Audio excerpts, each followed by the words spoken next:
సంబంధించిన ఓ పెద్ద పెద్ద మనిషి కాంగ్రెస్ నేత టెక్నోక్రాట్ సామ్ పిట్రోడా ఈయన జాతి వివక్ష వ్యాఖ్యలు చేశాడు. దక్షిణాది వారు ఆఫ్రికా వాళ్ళలా ఉంటారు, శ్వేత జాతీయుల్లా ఉత్తరాది వాళ్ళు. కాంగ్రెస్ మేధావి అసంబద్ధత వ్యాఖ్య. ఎన్నికల వేళ రాజకీయ దుమారం, పార్టీకి సంబంధం లేదన్న కాంగ్రెస్. రాష్ట్రపతిని అవమానించారు అంటూ కూడా మోడీ అన్న పరిస్థితి కనబడతాం.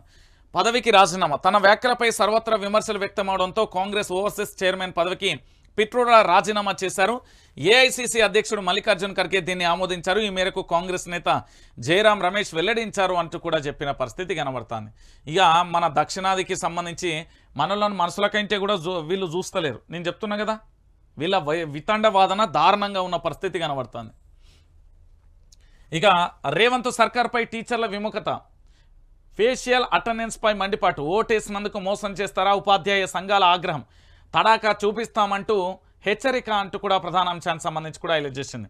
ఇక ఎమ్మెల్సీ అదే ఎన్నికలలో గట్టిన బుద్ధి చెప్తారు అని కూడా తెలంగాణ బిడ్డలు అంటున్న పరిస్థితి కనబడుతుంది. ఇక 3 చోట్ల రేవంత్కు ముచ్చెమటలు. మల్కాజ్గిరి, మహబూబ్ నగర్, నాగర్ కర్నూలలో అగ్ని పరీక్ష. ఆ 3 గెలవపోతే రేవంత్ గ్రాఫ్ డౌన్. ఢిల్లీలో పలుకుబడి దెబ్బతింటుందని ఆందోళన. సీఎం పదవికే ఎసరు వస్తుందనే భయం. సొంత జిల్లా చుట్టూ సీఎం రేవంత్ రెడ్డి చెక్కలు. ఇప్పటికే 7-8 సార్లు పాలమూరు టూరు. సెంటిమెంట్ గాలంతో గట్టెక్కే ప్రయత్నాలు. ఎవరికి వారి యమునా తీరే. కాంగ్రెస్ పార్టీలో కనీసం కాంగ్రెస్ పార్టీలో ఒక్కడన్నా బాధ్యతలు తీసుకొని ప్రచారం చేస్తున్నారు, చేతలేరు. ఆల్రెడీ వాళ్ళకు కూడా అర్థమైపోయింది. అధికార పార్టీ కావచ్చు, 150 రోజుల పరిపాలన కావచ్చు, కానీ ఇక్కడ చేసేది మాత్రం ఏమీ లేదనేది అర్థమైపోయింది. ఈయనను రేవంత్ రెడ్డి ఏంది తొక్కుకుంటూ వచ్చిన ముఖ్యమంత్రి, ఆయన్నే చెప్పిండు. దాంతోపాటు ఇంకొకటి ఏంటంటే పిఆర్ స్టంట్. ఆయనకు పబ్లిసిటీ పిచ్ ఎక్కువ కాబట్టి ఆ స్థాయిలో వచ్చిన వ్యక్తి. అంతమించి ఈయన ఏమన్నా జరుగుతుందా అంటే జరగదు. మల్కాజ్గిరి ఎట్లాగో ఓడిపోతుంది, మహబూబ్ నగర్ అవుట్, నాగర్ కర్నూలులో ఆర్ఎస్పీ గెలుపు. ఇంకేముంటుంది ఇక్కడ?